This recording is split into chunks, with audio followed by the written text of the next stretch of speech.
इस पैरे यानी सत्साधना ना करते। सत्साधना ना करने से वो भगवान के दर्शन कैसे होंगे जिसके सफेद छत्र है ऊपर और सफेद छत्र सिर मुकुट विराजे और देखत ना उस चेहरे नु। गरीबदास ये वक्त जाता रोग इस पैरे नु। इस मनुष्य जीवन का समय पैरा माने समय ये हाथ से छूट गया फिर रोया करोगे कुत्ता बनकर रात ने कुत्ता करा करो। उसको याद आता है बात बिगड़ गई सारी। तो अब रोने से क्या बने। परमात्मा कहते हैं अच्छे दिन पीछे गए गुरु से क्या ना हेत अब पछताए के बुनतरी चिड़िया चुगी खेत।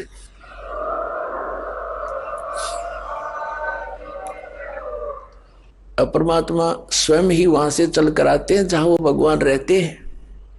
वेद गवाही देते हैं कि वहां से चलकर आता है एक साधु रूप बनाकर कहीं भी प्रकट हो जाता। तीन प्रकार से परमात्मा हमारी धारण पोषण करता है।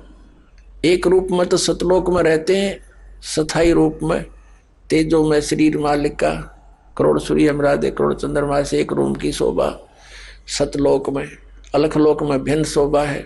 परमात्मा एक ही है रूप अनेक बना रहा वहां पर। फिर वो परमात्मा वहां से गति करके आता अच्छी आत्माओं को मिलता है जो दृढ़ भक्त होते हैं। उन दृढ़ भक्तों में से कौन कौन है किन किन को मिले। आदरणीय धर्मदास साहिब जी को मिले।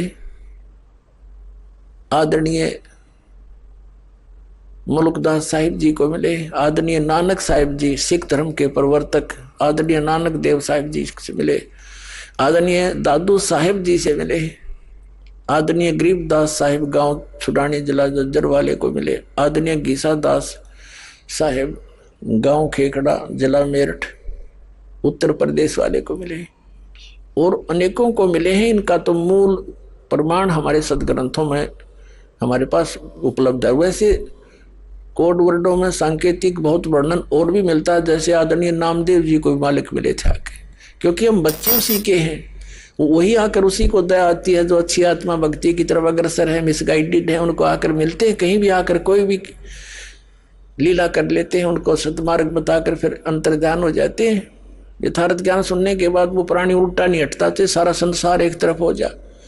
और वो परमात्मा भगतमती बहन मीराबाई को मालिक मिले। वो दृढ़ भक्तों को मिलते हैं जो पक्के भक्तों टस से मस ना होते सारा संसार एक तरफ हो जाए। अपने आत्मा हमने सारा इनकम्प्लीट स्पिरिचुअल नॉलेज सुन रखा है कति अधूरा सधूरा सा जिसका सिर पैर नहीं। तो इसको तत्व ज्ञान कहते हैं जो सबको सेट करे और परिपूर्ण रूप से कथाओं को भी सही सुनाए।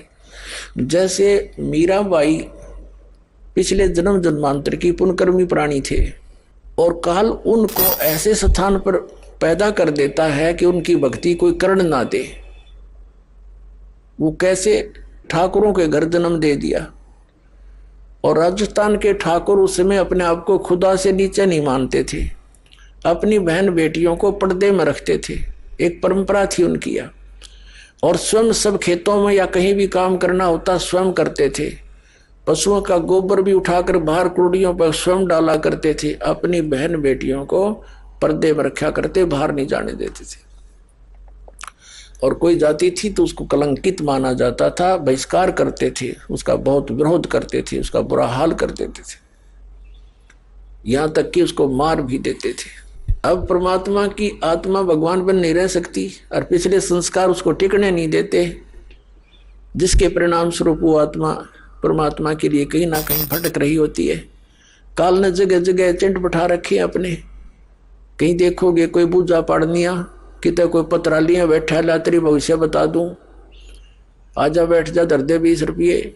फिर ये नकली संत ये पंथ बना रखे नेरे ये सारे एजेंट काल ने छोड़ रखे मिसगाइड करने के लिए। एक दयालु दाता हमारा पिता विधाता है कबीर भगवान वो स्वयं आता है।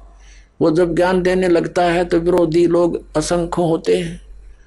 वो नकली संतों की जिनकी रोजी रोटियां बंद होने की संभावना हो जाती है वो जनता को भड़का देते थे। हमें अपने पिता का विरोधी बना देते थे अपने स्वार्थवश वो नकली जिस कारण से वो खामियाना अभी तक हम भर रहे हैं भोग रहे हैं। तो पुण्यात्मा मीराबाई की कसक बहुत ज्यादा थी भगवान में।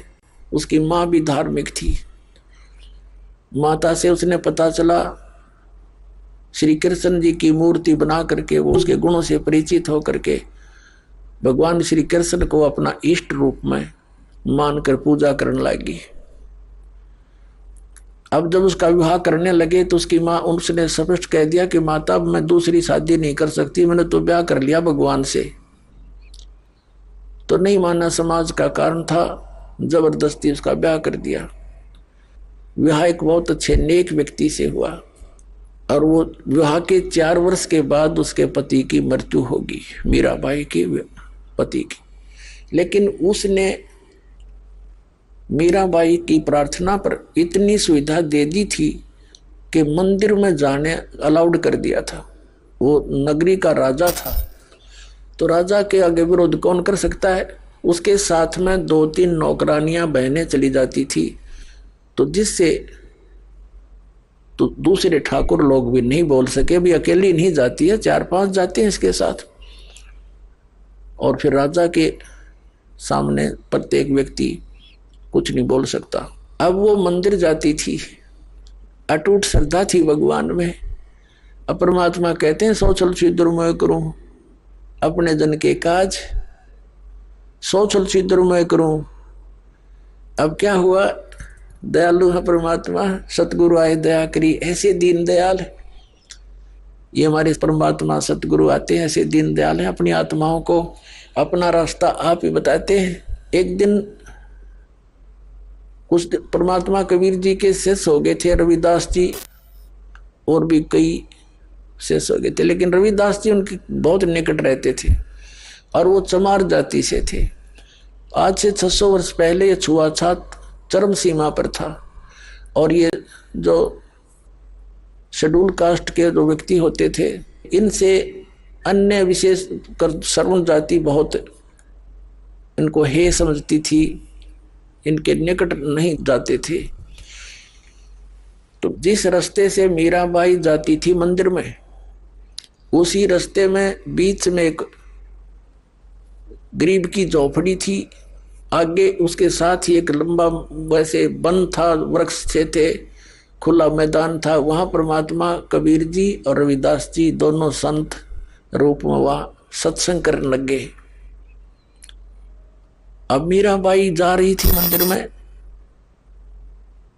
और जब देखा जाते समय कि कोई साधु संत आए हैं, लोग इकट्ठे हो रहे हैं, वापस आई 1-2 घंटा मंदिर में अपनी करके पूजा अर्चना, तो वापस देखा तो वहां सत्संग हो रहा था।